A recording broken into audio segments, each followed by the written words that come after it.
Our role at CFI is to impress upon forest caretakers, upon forest professionals, the critical nature of the choices that they're making and how we care for forests.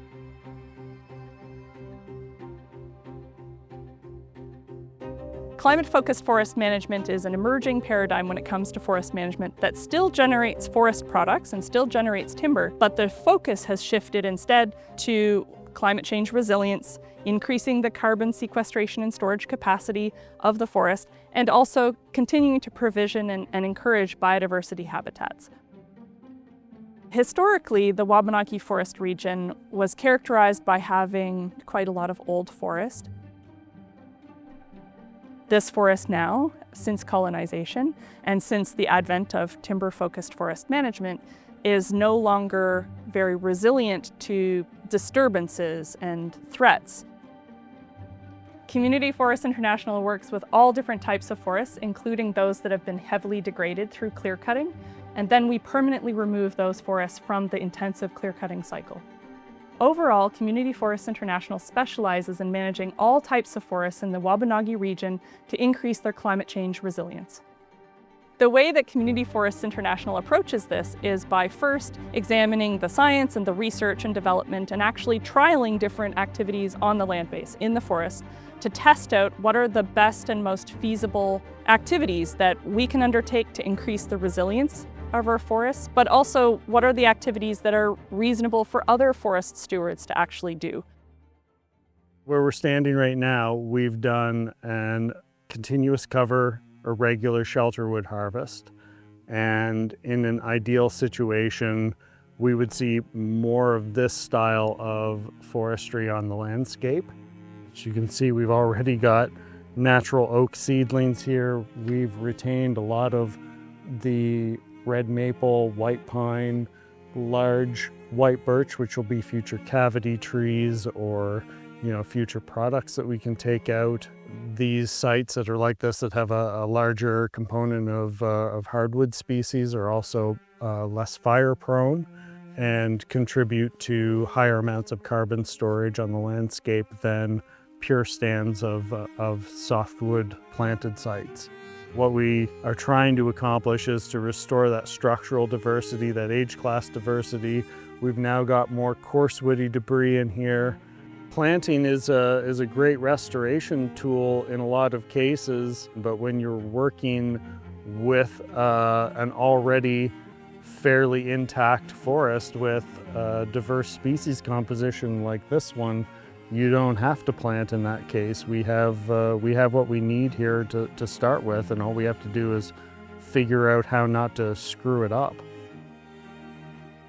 What we did in here was just to thin lightly around our planted trees and the desirable natural ones like the red maple and the red oak. There's one right there. And also around our selected crop trees, while leaving the rest of what's in the back entirely intact, and that provides a little bit of side shade. So here's a good example of the red oak that's naturally on site. And there's a planted spruce beside me here, and there's another one. Pretty sure that is likely a planted spruce that's been suppressed for the last 10 years in here. We undertake activities like tree planting, usually with climate resilient species where we're planting the right tree in the right place, whereas assisted natural regeneration is a suite of techniques where we're managing the trees that are naturally growing back. So we are always focusing on how can we help the forest and how can we help the people that rely on forests. So it already has pretty good regeneration of red maple and spruce, and a bunch of aspen this side. Yeah. But it's just little getting started. Maybe we split up and then we'll measure and try and get an area on it as well. Yeah. So I've got 21 red maple in that plot. I've got a couple of red spruce and about 8 trembling aspen. So this spot will be fine enough. We just add a couple of spruce to a plot like this, then we've got a decent mix. In terms of what we'd like to see happen after we tree plant it, we'll probably start thinking about future interventions around like weeding, thinning to tailor the species composition and structures in the woodlot to support climate resilient ecosystems.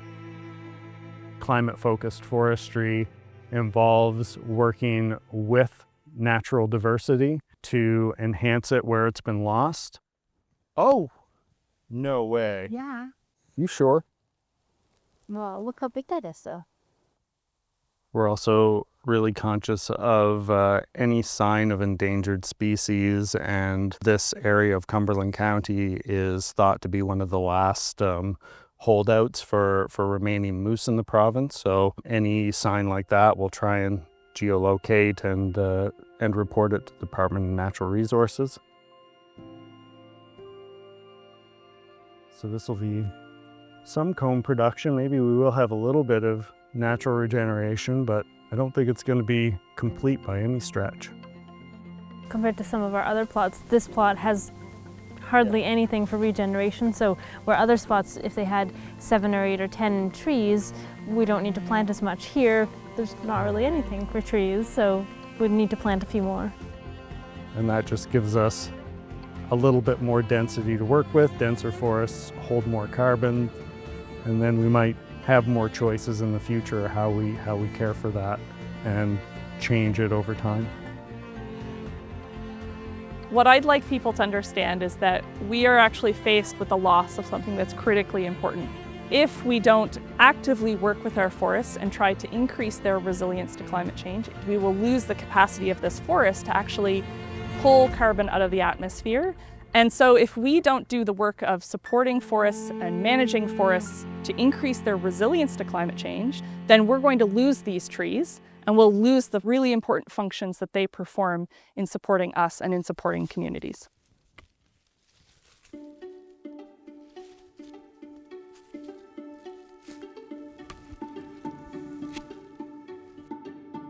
If you are the manager of a forest or a restoration site, have a look at these resources that we've created to help you on your journey towards increased climate resilience.